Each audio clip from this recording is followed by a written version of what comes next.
Yo creo que sí. Muy bien, gracias al Señor, que estamos juntas otra vez, desde de norte a sur, de este a oeste, de diferentes partes de Estados Unidos y diferentes partes de, aún hasta de México, gracias al Señor que nos, a través de los medios tecnológicos podemos vernos y estudiar la palabra del Señor juntas. Bienvenidos hermanos del Facebook también. Gracias por su sintonía. Vamos a seguir hoy el estudio del Apocalipsis. Estamos en el capítulo 19 y vamos a estancarnos un poquito ahí porque empezamos a hablar de la segunda venida del Señor, cómo ya viene Él con nosotros para eliminar, esa palabra me gusta más, aniquilar o tumbar los gobiernos humanos para poder establecer su gobierno milenial, ¿verdad? Y ahí nos quedamos y hoy vamos a ver un tema en relación a esto y es las señales de la inminente venida de Jesús. Ya hemos hablado que es muy diferente el rapto y la segunda venida, son dos eventos completamente diferentes, separados por lo menos por 7 años.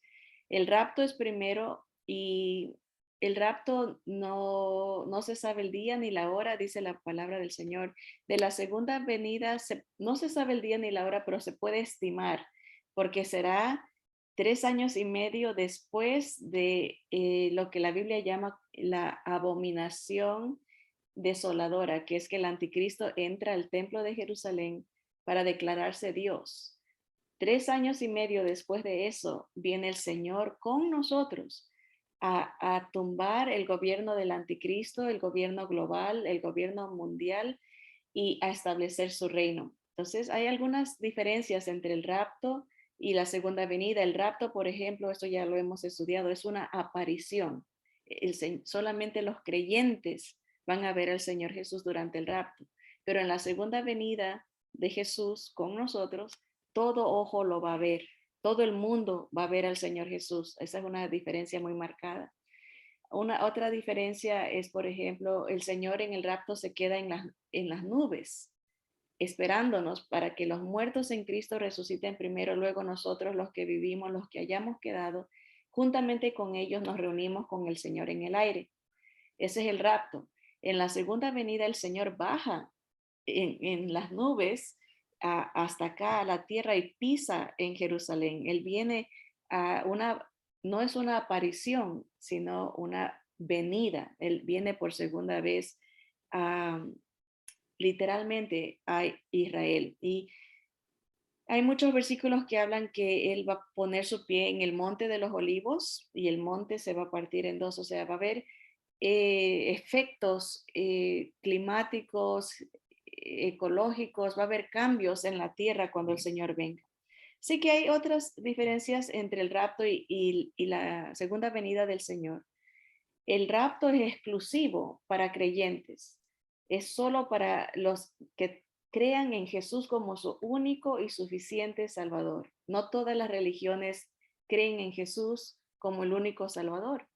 Hay gente que cree en Jesús como un Salvador más de muchos. Eso no es tener la fe solo en Cristo. No es una fe verdadera, no es una fe que salva.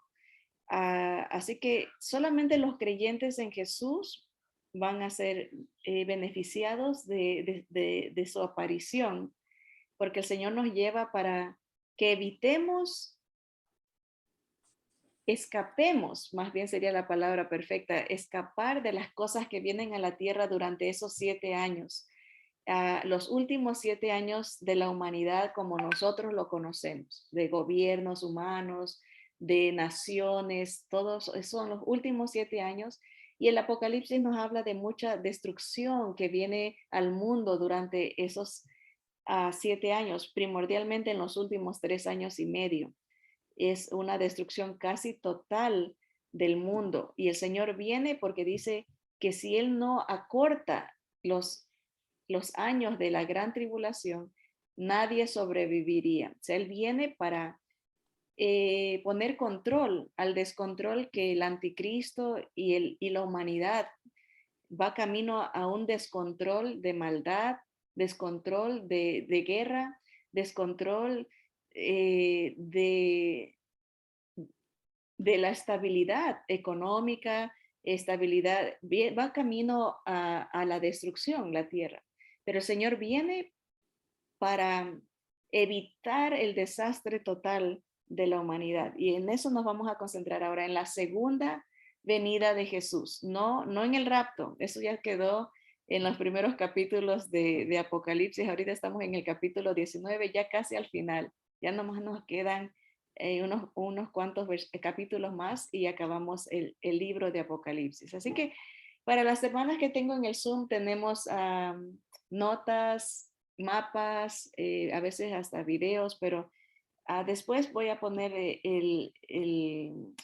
¿cómo se dice? La grabación en el Facebook y en el YouTube primordialmente, hermanos. Si usted no se ha suscrito al canal de YouTube de Tesoros del Cielo, hágalo, así recibe los videos inmediatamente tan pronto los procesamos, ¿verdad? Y puede beneficiarse de ver los videos anteriores de esta serie de Apocalipsis, ¿verdad? Hay otros temas relevantes que puede escuchar, como el de las resurrecciones. Es bienaventurado el que tiene parte en la primera resurrección, es parte del rapto, ¿verdad? Ese es otro estudio muy importante que va de la mano con este, ¿verdad? Así que después pueden ver las notas. El tema es hay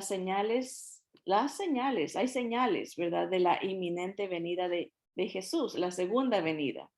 Para el rapto ya no hay nada que tenga que pasar para que ese evento tome lugar. Ya todo está listo. El rapto puede ser en cualquier momento. En cambio, en la segunda venida hay señales, hay cosas que tenían que pasar y la gran mayoría ya ha pasado a falta, ¿verdad? Para la segunda venida, que sería después de 7 años de gobierno del anticristo global, el mundo global, el último gobierno mundial. Y una de las señales de la venida del Señor es la nación de Israel. Israel por 2000 años no estaba dispersa, era parte de la profecía, del cumplimiento de un juicio que Dios hizo sobre Israel por desobediente, por adorar a otros dioses, tener imágenes, tener siendo Dios, Jehová, su creador, su Dios, Israel traiciona al Señor a Jehová, y Dios permite que ella sea conquistada y dispersa por todo el mundo. Entonces, por 2000 años Israel no existió como nación. Sí, judíos, obviamente el pueblo existía disperso en el mundo, pero no como una tierra, como una nación, ¿verdad? Y ese va a ser el tema que hoy nos vamos a concentrar, cómo Israel da paso a que el evento de la segunda venida es, esté en nuestra generación o esté en nuestros próximos eh, acontecimientos, ¿verdad? Otras cosas que son señales, pero que no vamos a hablar hoy, es, por ejemplo, la política internacional, lo que está pasando, cómo el mundo está de lleno añorando un gobierno mundial, una economía global. Ya no se quiere tener moneda, no se quiere tener billetes, se quiere tener una economía sin algo palpable, ¿verdad? Algo que sea tecnológico, algo, y allá vamos, ¿no? Por eso se usan las tarjetas de crédito, todo, es bien rara la persona que tenga el efectivo. Normalmente todo se hace sin efectivo, ¿verdad? Y eso es parte de lo que viene en el globalismo, ¿no? Un control de la economía.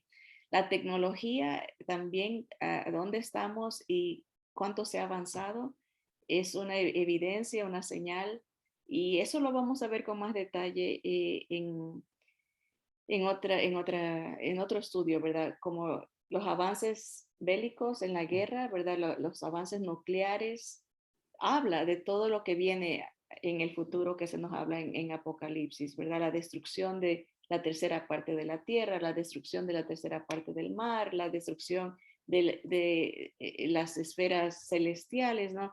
Habla de la tecnología, el avance, ¿verdad? Antes se peleaba con espadas y se hería nomás al soldado, ¿verdad? O era de cuerpo a cuerpo.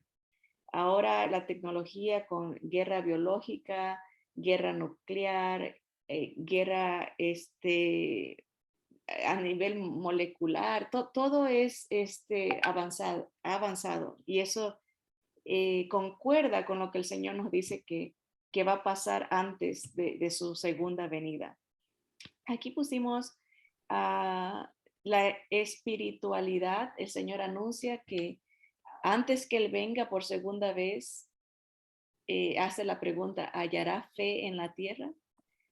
La implicación es de que no va a haber fe, que el mundo va a estar en un estado de maldad, de odio hacia Dios. Y de acuerdo a las estadísticas, vamos viendo cómo va decayendo la dependencia de Dios, va decayendo la búsqueda de Dios. La semana antepasada estaba leyendo algunas encuestas que han hecho a líderes de diferentes denominaciones y cómo el tanto por ciento de cada uno de ellos, cuánto cree en la palabra de Dios. Y es tan triste ver, dicen que las iglesias, las denominaciones más apegadas a la palabra de Dios ahorita son las independientes, las iglesias Calvario, lo que es las iglesias, estamos hablando de Estados Unidos, pentecostales, bautistas, asambleas de Dios, de diferentes denominaciones, la gran mayoría, por ejemplo, para darles un ejemplo general, de esas denominaciones creen de un 70% para abajo que la Biblia es la palabra inspirada de Dios, que es la verdad absoluta. Ahorita hay mucho movimiento de que tú crees tu verdad, yo tengo mi verdad, tú tienes tu verdad, cada cual tiene su verdad, no, que Dios no es la verdad absoluta. Y hablando de, por ejemplo, un solo Salvador, la gran mayoría de las denominaciones no creen que Jesús es el único. Ya empiezan a cuestionar que Él sea el único. Entonces vamos viendo la decadencia, por ejemplo, en cuanto a lo que Dios dice que es correcto y lo que es bueno y lo que es malo. Estamos hablando de líderes que están diciendo, no, por ejemplo, Dios ama la vida, ¿verdad? El enemigo fomenta la muerte, ¿no? La muerte de los bebés, la muerte de los ancianos, la muerte a través de vicios, la muerte. El enemigo, el lema de él es la muerte, ¿verdad? Pero Dios es vida. Y dentro de los líderes, es un tanto por ciento muy bajo que aprecian la vida, que valoran la vida. Y estas son estadísticas alarmantes, ¿verdad? Pero habla de la espiritualidad en el mundo en que vivimos, se va decayendo, ¿verdad? Y también la sociedad. Así que son algunas señales que podemos ver en general de cómo se ajusta, alinea con lo que el Señor ha ya profetizado que va a ser el mundo o va a estar cómo va a estar el mundo antes que el Señor venga, ¿verdad? Pero hoy nos vamos a enfocar en Israel, nomás el primer punto, no del globalismo, no de la economía, no de la tecnología ni la espiritualidad, ni mucho menos la sociedad, solo Israel, el primer punto. Cómo la existencia de Israel hace ver que la segunda venida del Señor, no el rapto, o sea, el rapto puede ser en cualquier momento, la segunda venida del Señor está más cerca de lo que pensamos. Bueno, Israel existe como nación. El 14 de mayo de 1948, o sea, vamos a ir un poquito a través de la línea de tiempo, en el año 40, antes del año 48 de nuestra era, por 2000 años para atrás, no existía Israel como nación. ¿Por qué es importante que exista Israel como nación para que el Señor venga?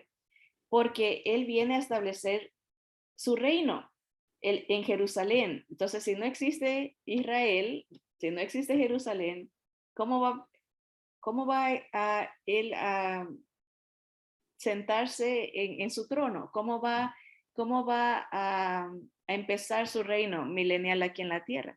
Bueno, la Biblia habla de que el Señor va a pisar en el Monte de los Olivos, ¿verdad? Si eso era todo desértico, si eso nadie vivía ahí, era antes de 1948, hay descripciones históricas de cómo eran esas áreas, que no había vida, había muy esporádico, ¿verdad? Tal vez grupitos de gente, pero no había nada como ahora que Israel existe como nación. Así que el 14 de mayo de 1948, ese día, en un día, como el Señor lo había profetizado, Israel se forma. En un día, ¿verdad? Es increíble. No hay ninguna otra nación que pueda hacer alarde de esto, pero Dios lo permitió, ¿verdad? Israel se convierte en nación otra vez. Desde ese día, el reloj del tiempo de Dios en cuanto a su segunda venida empieza a marcar, porque ya hay un lugar donde el Señor puede venir, donde el Señor puede establecer su reino y cumplir las profecías que faltan. Ahora, el 5 de junio de 1967, todas estas fechas son muy importantes porque marcan una diferencia en el avance de la profecía. Ese día empieza una guerra que se conoce como la Guerra de 6 días. Israel recupera Samaria, aunque aquí tengo el mapa que lo podemos ver. Dice, el primer mapa es Israel antes de la Guerra de 6 días y el segundo mapa es Israel después de los 6 días. Pero quería leerles un poquito de qué significa esta Guerra de 6 días. Aunque Israel ya existía como nación, no tenía a Jerusalén eh, en, en su mapa. Jerusalén no le pertenecía dentro de esta nueva nación a Israel. Pasó desde 1948 casi 20 años, 19 años para que Israel pudiera recuperar Jerusalén, y no solamente Jerusalén, pero Samaria y algunas partes de la península de Sinaí, que está en Egipto. Y todo esto vino como una provocación de parte de Egipto y de los países vecinos de Israel. Y Israel aprovechó esa provocación para a- atacar preventivamente sería la palabra, porque antes de que ser atacado, Israel atacó. Y dice aquí, Israel recupera Samaria, Judea, o sea, Jerusalén, y empieza la guerra. En solo 6 días, los estados árabes habían sufrido una humillante derrota en manos de Israel. Este se anexionó los territorios conquistados, que fueron el Sinaí, la Franja de Gaza, Samaria, Judea y los altos de Golán. Todo eso recuperó, incluyó Israel en su mapa. Aquí, por ejemplo, en el primer mapa, solo lo celeste era lo que tenía Israel. Uh, Todo lo amarillo es de otros países, por ejemplo, el Jordán, Siria. Aquí está Samaria, Jerusalén, Judea, ¿verdad? En esa área está lo que se conoce como Cisjordania, donde está los altos, no, ¿cómo se llama esto? La franja de Gaza, ¿verdad? Que tanto tumulto hay por esa área, ¿verdad? Pero también toda esta área que era parte de Egipto, aquí como pueden ver en el segundo mapa, pasa a ser de Israel, tanto Samaria, Jerusalén, Judea y toda esta área de la península del Sinaí. Así que en el 67, en esa guerra de 6 días, se marca un avance profético de que Jerusalén era parte de Israel. Hasta antes de 1967, Jerusalén todavía no era parte de Israel. Y dice, al mando del general Rabin, las fuerzas israelíes efectuaron una ofensiva arrolladora. En apenas 3 horas, la aviación israelita consiguió destruir la mayor parte del arsenal aéreo egipcio. 319 aviones que ni siquiera pudieron despegar. Las pérdidas israelíes fueron nimias, o sea, insignificantes. Tan solo 19 aviones israelitas se perdieron en esta guerra de 6 días, pero 319 aviones egipcios.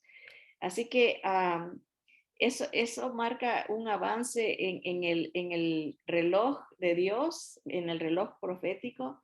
Ya está Jerusalén dentro de Israel. Ahora, avanzando a pasos agigantados, desde 1967, claro, hay muchos detalles que se pueden describir como guerras, convenios, ¿verdad? Algo interesante que pasó en esta guerra de 6 días. Israel recuperó Jerusalén y lo que se conoce como el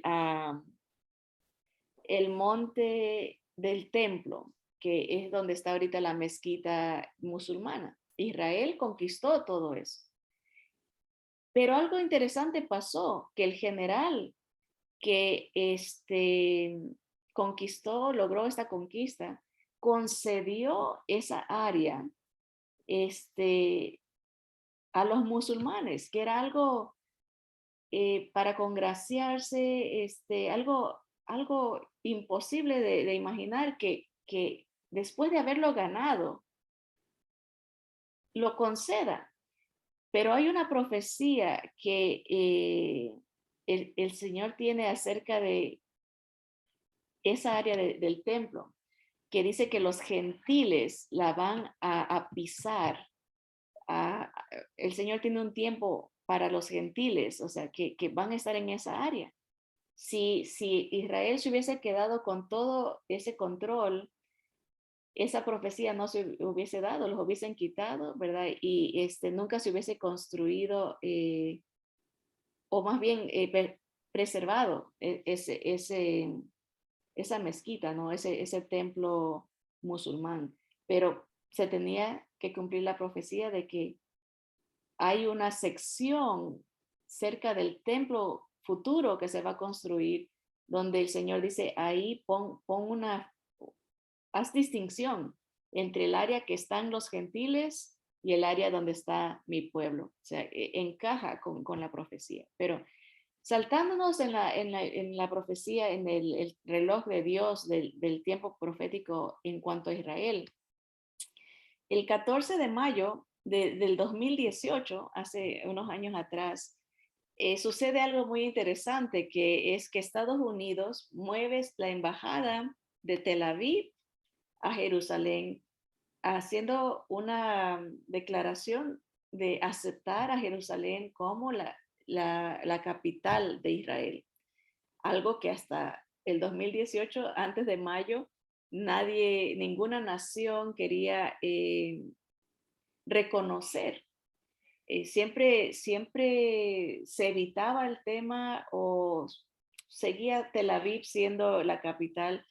Ah, pero es importante reconocer que Jerusalén tiene que ser el centro, porque ahí es donde el Señor va a venir, ¿verdad? Donde el Señor va a empezar su reino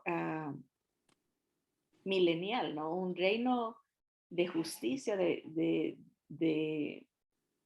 de paz, un reino de perfección, en el sentido de que se va a minimizar grandemente la existencia del pecado porque Satanás va a ser atado. Así que estamos en nuestra era.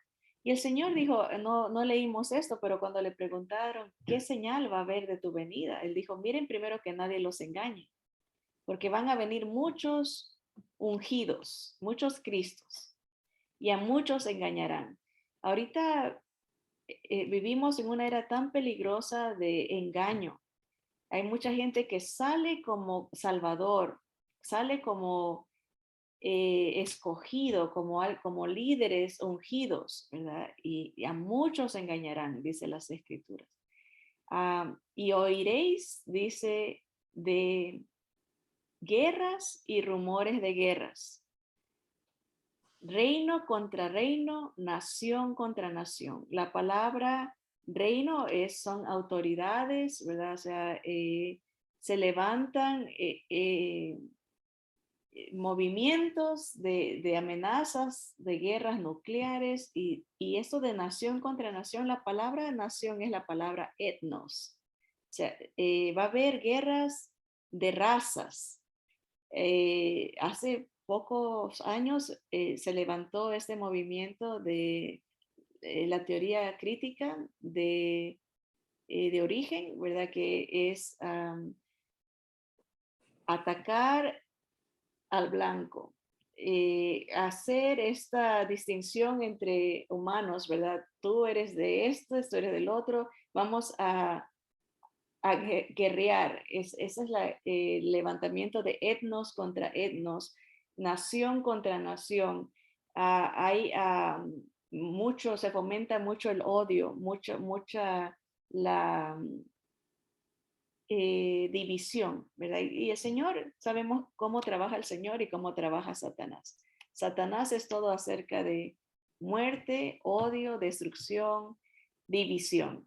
El Señor es todo acerca de vida, de unión, de perdón, de unidad, ¿verdad? En la verdad, ¿no? Obviamente, pero vemos el movimiento, ¿no? Nación contra nación, gente contra gente, razas contra razas. Ah, ah, precisamente es muy importante ver lo que es las estadísticas y lo que se anticipa. Hay una encuesta que predice que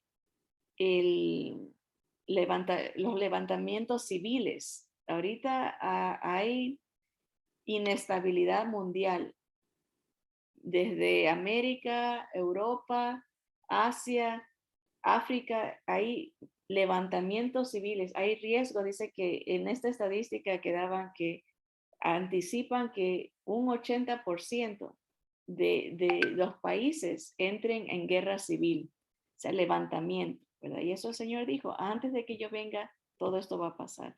Y dice terremotos y pestes en diferentes lugares. Una peste global que por primera vez se dio a ese nivel, el COVID es una peste. Amenazas constantes de otros virus, porque el hombre creando destrucción, ¿verdad? Terremotos el día de hoy, ¿no? A nivel súper alto, ¿no? Siempre ha habido temblores y terremotos, pero el Señor está hablando a un nivel de intensidad más seguido y más fuerte, como dolores de parto, dice. El dolor del parto se va intensificando, ¿verdad? Las contracciones igual. Ahora, en México, ¿no? Oramos por nuestros hermanos y familiares y personas, amistades, todos en general, ¿no? Que el Señor los proteja, los guarde.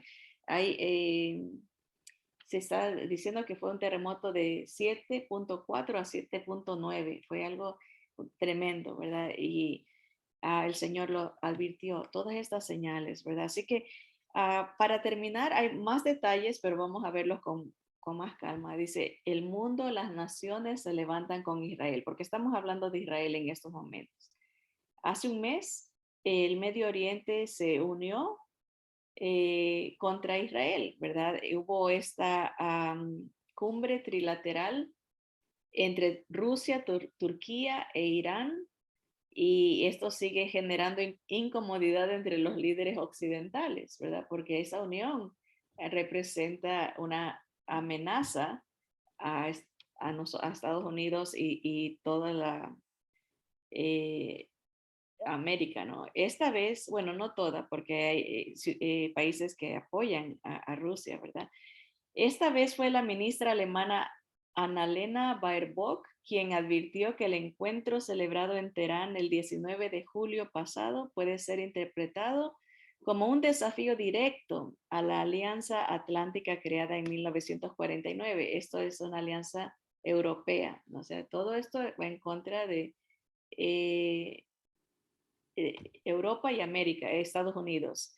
Dice, para hacer frente a las supuestas amenazas que representaba la Unión Soviética, o sea, Rusia, a los países del occidente.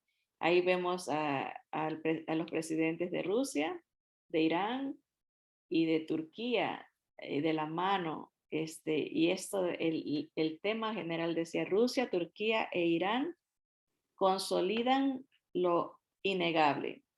El mundo ya no es controlado por Estados Unidos. Esto da lugar al enfoque en el Medio Oriente, ¿verdad? Ya el descontrol que Estados Unidos ha pasado y está pasando tanto en su economía, en su, eh, en su desenfoque en otros asuntos internos, ha causado luz verde para muchos países que se levanten, ¿no? Y esto encaja nuevamente con lo profetizado. Hablando en tema ya directo bíblico, esta alianza da lugar a lo que está en Ezequiel 38 y 39, que es la guerra de varios países musulmanes, con excepción de Rusia, contra Israel, que aquí podemos ver. Quería enseñarles nomás este mapa de todos estos países están anunciados en Ezequiel 38, pero este pedacito de tierra aquí, ese es Israel. Irán, Turquía, menos Arabia Saudita, ellos no se mencionan en Ezequiel 38, pero ni Egipto, pero Libia, Sudán, Etiopía, y acá al norte, obviamente, acá está Rusia, que es Gog y Magog, el príncipe de Gog, el príncipe de Magog, liderando a toda esta alianza, ¿verdad? Así que déjenme ver acá. Lo único que falta dentro de las señales para la segunda venida del Señor sería la construcción del templo. Y con esto vamos a acabar, pero no está muy lejano, ya tienen todo preparado y el 6 de abril, noten esto, el 6 de abril del 2017, ya hace más de 5 años, por primera vez en 2000 años, se ofrecieron sacrificios de ovejas en la antigua ciudad de Jerusalén en una reconstrucción o recreación del sacrificio pascual. Hicieron este ensayo como esta demostración de que tienen todo preparado, los utensilios, las trompetas, el altar, tienen los sacerdotes, los atuendos, todo. Esto se llevó a cabo el jueves dentro de los muros de Jerusalén. Era la primera vez en 2000 años que esto se celebraba así.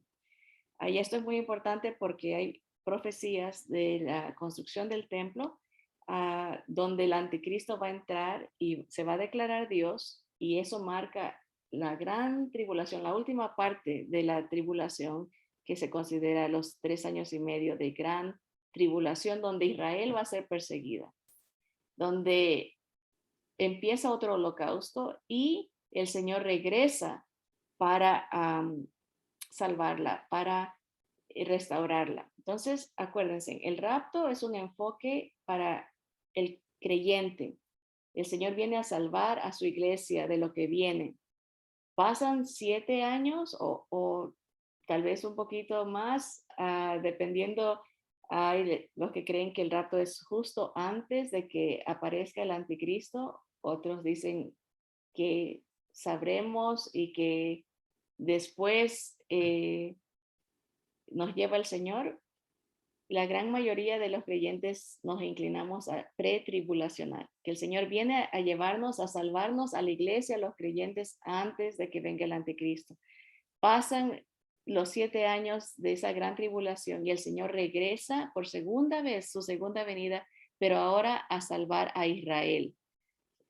Siempre el paquete de salvación es a paralelo entre Israel y la iglesia. Israel es el pueblo de Dios, la iglesia es el cuerpo de Cristo. Uno tiene que ver, Israel es la esposa de Jehová, la iglesia es la novia de Cristo. Siempre hay esos paralelismos, ¿no? Y hay sus planes, sus propósitos, hay las profecías que encajan con cada uno de ellos, ¿verdad?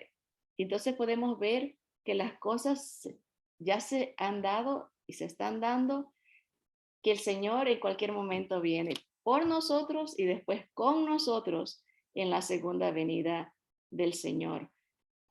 Vivimos en tiempos fascinantes.